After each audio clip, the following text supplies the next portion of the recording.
네, 안녕하세요. 하프 모의고사 54회차 해설 강의 시작하겠습니다. 오늘은 쉬웠죠?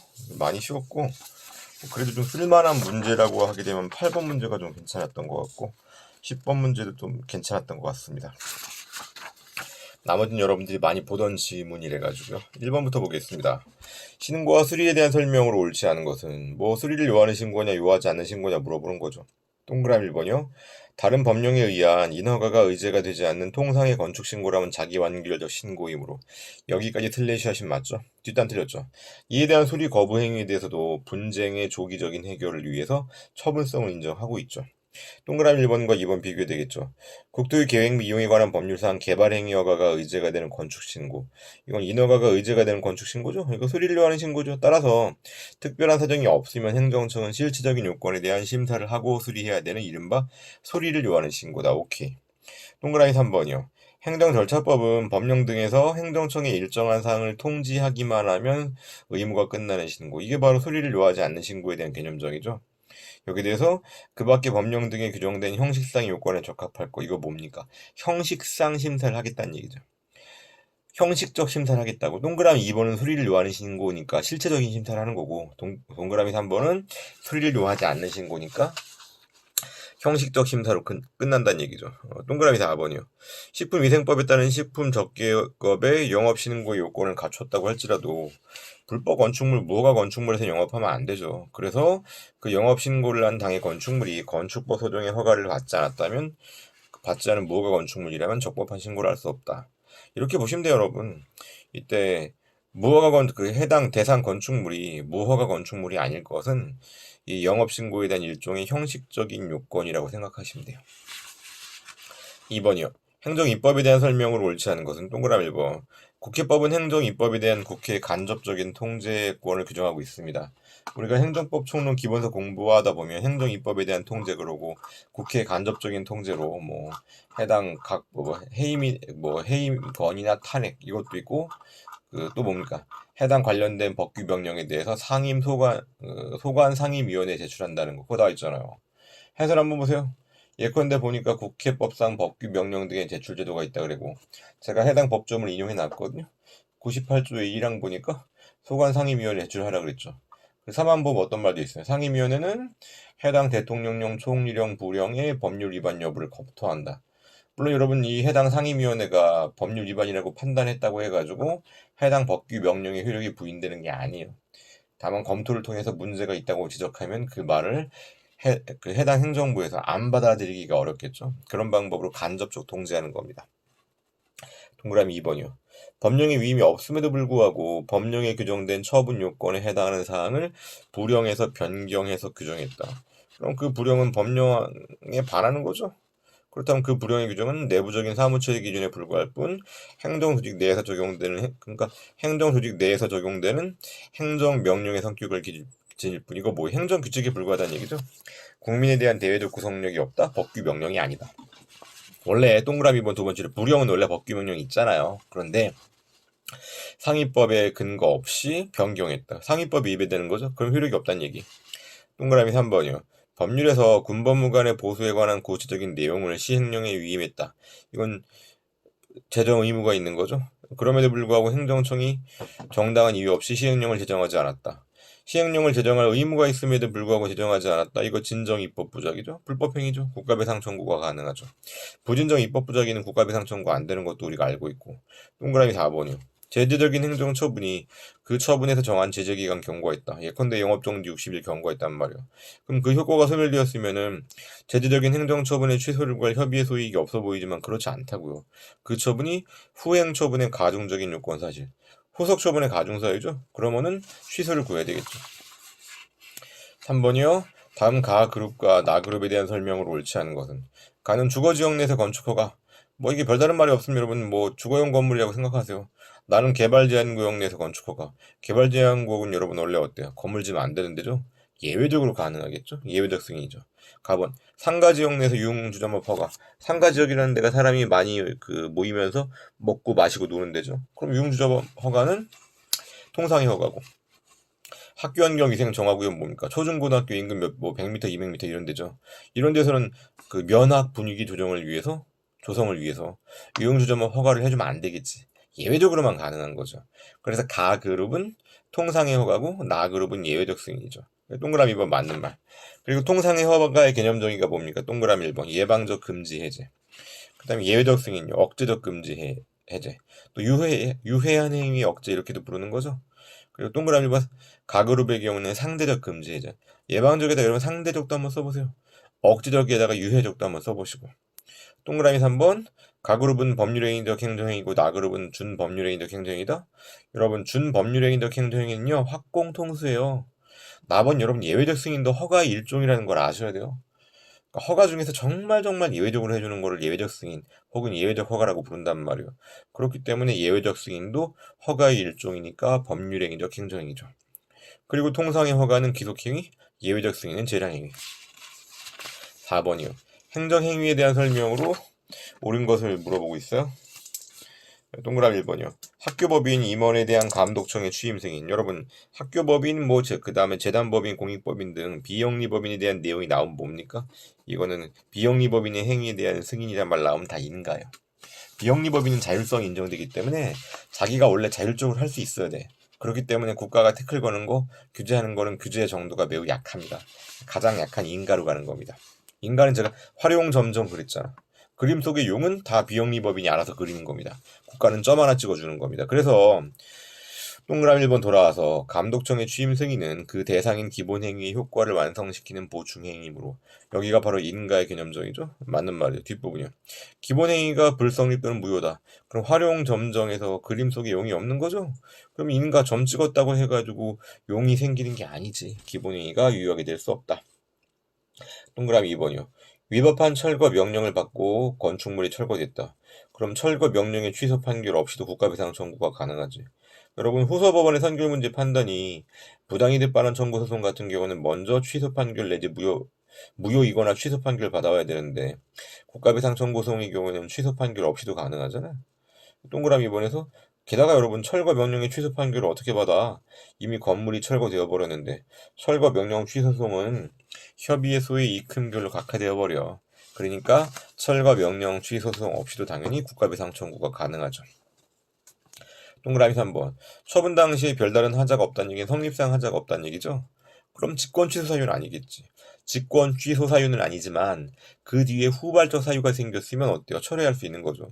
그래서 일단 적법하게 성립한 행위이더라도 후발적 사유가 있으면 철회할 수 있고 그리고 철회함에 있어서는 별도의 법적 근거가 불필요하죠. 직권 취소도 마찬가지야. 이거 우리가 어떻게 알고 있어요? 원처분 권한 포함설이죠. 동그라미 4번 지방재정법상 공유재산의 무단점유에 대한 변상금 부과처분. 이 공유재산이요 행정재산이건 일반재산이건 따지지 않습니다. 무단점유한 사람에게는요 철퇴를 내려야 돼. 그래서 원래 법에서 받기로 되어 있는 사용료, 적정 사용료, 원래 받기로 규정된 사용료의 120%입니다. 20%만큼을 할증한 변상금을 반드시 부과하여야 한다. 기속행위죠. 자, 5번이요. 행정지도에 대한 설명으로 옳지 않은 것은 동그라미 1번. 행정지도가 그 한계를 일탈하지 않았다? 그럼 그 상대방이 따를지 안 따를지는 상대방의 자유의사였죠. 그렇기 때문에 상대방에게 어떤 손해가 발생했다고 할지라도 행정기관은 그에 대한 손해배상 책임이 없다. 위법하지 않다는 얘기예요. 스스로 상대방이 선택할 수 있는 거니까. 헷갈리지 마세요, 여러분. 행정지도도 공무원의 직무상 불법행위에서 말하는 직무에는 해당해요. 사경제작용만 제외하니까. 하지만 상대방에게 선택권이 있었기 때문에 손해가 발생했다면 네 스스로 손해가 발생한 거야. 그런 면에서 보게 되면 인과관계가 없다고 보시면 되는 거예요. 상당히 인과관계가 없는 겁니다. 행정지도로 인해서 손해가 발생한 게 아니라 너의 액션으로 인해서 네가 스스로 의사결정해서 손해가 발생한 겁니다. 동그라미 2번이요. 키워드는 요청이죠. 위법한 건축물에 대한 단전 및 전화통화 단절 조치 요청이 되면서 요청은 우월한 공권력 행사로서의 처분이라고 할 수 없죠. 그리고 처분의 개념 요소인 직접성도 부인되고요. 동그라미 3번 상대방이 행정지도에 따르지 않았다는 것을 직접적인 이유로 불이익한 조치라면 안 되겠죠. 행정지도는 법적 구속력이 없으니까 상대방에게 선택권이 있어야 되는데 안 따랐다고 불이익 조치하는 거는 이거는 임의성의 원칙에 위배되는 거죠. 임의성의 원칙이란 말 자체를 너무 중요하게 생각할 필요는 없고 불이익한 조치를 하면 안 된다. 동그라미 4번이요. 국가배상법이 정한 배상 청구의 요건인 공무원의 직무에는 동그라미 1번과 헷갈리시면 안 된다고요. 행정지도도 포함되긴 해요. 비권력적인 작용도 행정지도에 포함되잖아요. 뭐만 제외된다고? 사경제 작용만 제외된다고요. 6번이요. 행정계획에 대한 설명으로 옳지 않은 것은 동그라미 1번. 대법원은 후행 도시계획의 결정을 하는 행정청이 선행 도시계획의 결정 변경 등에 관한 권한을 가지고 있지 않다. 권한도 안 가지고 있는 자가 선행 도시계획과 양립할 수 없는 내용이 포함된 후행 도시계획 결정하는 것은 일종의 주체하자죠. 무효란 얘기죠. 만약에 선행 도시계획의 결정 변경 권한을 갖고 있으면요. 그럼 적법하게 선행 도시계획이 후행 도시계획으로 변경되는 거고, 그 반대 상황도 알고 있으셔야 돼요. 동그라미 2번은 두 번째 줄에 협의체란 말이 눈에 띄죠. 대법원은 묘지공원과 화장장의 후보지를 선정하는 과정에서 서울특별시 비영리법인 일반 기업 등이 공동 발족한 협의체인 추모공원 건립추진협의회가 후보지 주민들의 의견을 청취하기 위해서 그 명의로 개최한 공청회는 이거는 행정청이 개최한 공청회가 아니죠. 그렇기 때문에 행정절차법이 적용되지 않는다고요. 원래 처분에 대해서는 의견 청취 절차가 걸치는 거죠. 처분에 대한 의견 청취 절차. 의견 청취 절차가 청공제 세 가지가 있잖아요. 그 중에 공청회인데, 즉 처분이라는 거는 행정청이 해야 돼요. 그러니까 행정청이 하는 공청회를 해야 된다고. 동그라미 3번이요. 대법원은 계획 형량을 하는 과정에서 이익 형량을 전혀 하지 않았다. 형량 해태. 이익 형량이 고려 대상에 포함시켜야 할 중요한 사항을 누락했다. 형량의 흠결. 그리고 만약에 형량이 잘못되었다. 5형량. 이건 형량의 하자가 있기 때문에 재량권의 일탈 남용으로 보죠. 동그라미 4번. 헌법재판소는 비구속적인 행정계획안이라고 할지라도 국민의 기본권에 직접적으로 영향을 미치고 앞으로 법령의 뒷받침에 의해서 그대로 실시될 것이 틀림없을 것으로 예상되는 경우, 이건 사실상 강제에 해당한다는 얘기죠. 그럼 공권력의 행사로 보아서 헌법소원 대상이 된다. 서울대학교 입시 요강 사건에서 가장 유명했던 사건이고. 동그라미 5번이요. 대법원은 문화재 보호구역 내에 있는 토지 소유자는 지정 해제를 요구할 수 있는 계획 변경 신청권이 예외적으로 인정되죠. 그렇기 때문에 신청권이 인정되는 자에 대한 거부는 거부 처분 취소송으로 다툴 수 있고. 7번이요. 행정 대집행에 대한 설명으로 옳지 않은 것은 동그라미 1번. 대집행의 근거법으로는 대집행에 관한 일반법인 행정 대집행법이 있겠죠. 대집행에 관한 개별법 규정, 예컨대 건축법에서도 대집행에 대한 내용이 나와요. 동그라미 2번이요. 대지권의 요건을 충족하면 반드시 대집행해야 됩니까? 아니죠. 이건 재량행위라고요. 그럼 대집행 요건 충족했다. 이거 어떤 게 대집행 요건 충족한 겁니까? 일반적으로 불법 건축물 같은 경우는 대집행 요건 다 충족한 겁니다. 그런데 여러분 서울 강남구에 있는 구룡마을 아세요? 20몇 년 동안 대집행 안 하고 있잖아요. 그러니까 할지 안 할지는 재량행위라고요. 동그라미 3번. 대집행의 절차인 대집행 계고 의사의 통지죠. 그러니까 준법률의 인적 행정행위죠. 그러니까 확공통수 통이죠, 통. 그래서 계고 그 자체가 독립해서 항고소송의 대상인 거 맞아요. 2차 계고는 뭡니까? 새로운 철거 의무를 부과하는 게 아니라 1차 계고의 연기에 불과하기 때문에 처분으로 볼 수 없어요. 그렇기 때문에 계고 처분 취소 소송을 제기하려면요, 1차 계고 통지일로부터 90일 이내에 제기해야 돼요. 동그라미 2번. 계고 처분의 후속 절차인 대집행, 개 0실비인데 0이나 실 여기에 위법이 있다고 해서 후속 절차 위법이 있다는 사유를 들어서 선행 절차인 재고 계고 처분이 부적법하다는 사유로 삼을 수는 없죠. 여러분 하자 승계라는 건요, 선행 처분의 하자를 이유로 후행 처분을 다투는 거예요. 후행 처분의 하자를 이유로 선행 처분 다툴 수는 없다고요. 8번이요. 행정절차법에 적용 대상이 되지 않는 거. 이게 행정절차법 적용 대상에 해당하지 않는 게 행정절차법 보게 되면요. 몇 조더라? 법조문을 못 외우는데 보면은 3조의 적용 범위라고 나왔는데 1호부터 8호까지는요 항상 행정절차법의 적용이 배제가 돼. 그 이유는요 1호부터 8호까지는 별도의 개별법이 있거든요. 자, 이를 보세요. 헌법재판소의 심판을 거쳐 행하는 사항은 헌법재판소법에 별도의 규정이 있겠지. 그렇기 때문에 행정절차법이 적용 안 되는 겁니다. 그런데 9호에 해당하는 경우는요 병외공조기라 그래서 항상 행정절차법 적용이 배제되는 건 아니고 곤불준, 곤란, 그 다음에 불필요, 준하는 절차를 거친 경우 요 전제 요건이 충족됨을 전제로 해서 그 행정절차법 적용이 배제가 됩니다. 기획은 병역법이니까 병이죠. 디귿은 국가공무원법상 직위대처부니까 공이죠, 공. 그래서 기업과 디귿은 여러분 병외공조기에 해당하는 거예요. 그래서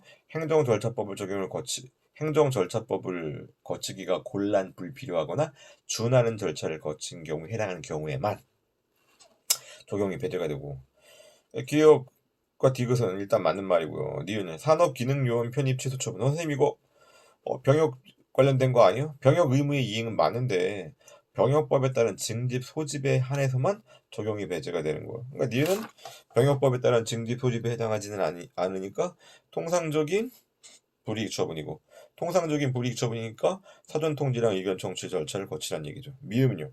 대통령이 한국방송공사 사장. 대통령이 임명권자요. 그리고 이때 한국방송공사 사장은요 공무원도 아니에요.